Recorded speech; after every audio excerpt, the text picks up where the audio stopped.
labor rights and conference, judges and members of the opposition, good night to you all. We, the opposition, argue the move, be it resolved that government should organize civil movement. The government of Jamaica on September 27, 2012 called for all Jamaicans to wear black in protest of the gruesome death of 7 women, 2 of which were children. In light of the increased sexual offenses against women and children, the government organized a civil protest aimed at uniting Jamaicans against such acts of injustice. But protest to whom and against whom, I may ask?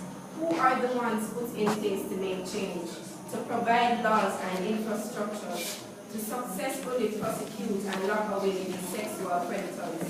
Who are the ones that civil society calls on when society becomes uncivil?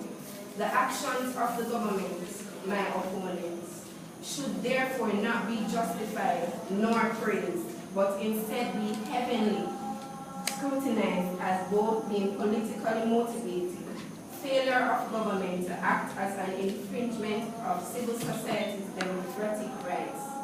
The events of the night was, however, not an isolated case, as statistics have shown.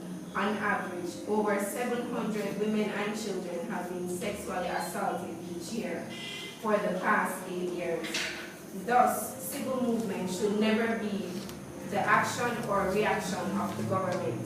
It is not only an infringement on the right of the Jamaican citizen to openly, by his or her own will, without political influence, show public disgust, but also, my fellow citizens, this action was a direct attempt to change the focus from the failures of the government itself. Government is defined as the act or process of political leadership by a group of individuals. Responsibility for the control and administration of public policy in a political unit. This group is also responsible for the oversight of authorities within a society. Conflict theories emphasizes that the government's role is to protect the norms, values, and welfares of the masses. However, my opponents, civil movements or social movement is defined by psychologists as the key in the concept of social change. According to Simon Halford, the term civil or social movement is applied to movements such as feminism, environmentalist anti-racism, and civil rights movement. He further states that social movements have the sole purpose of posing new challenges to establish cultural, economic, political orders of advanced capitalist and communist societies. Malthusson and Marxism both agree that change in society is good for its growth and development, but both school of thought point to a system of checks and balances. For Marxists, the oppressive capitalist society will only change when the working class of society come to a consensus and stand against the greed of the ruling government. However, for Malthusson, the government is the body's responsibility for ensuring the proper distribution of resources and maintaining the welfare of the nation's people.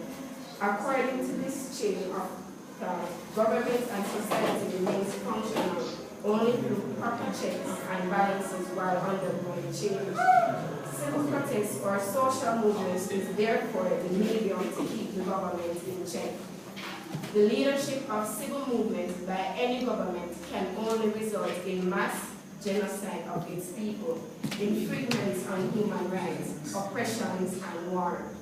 Let me walk with you down memory lane. History is filled with prime examples of government organizing civil movements. For example, in the Middle East, it caused the radical extremism. Asia, China's oppressive social construct.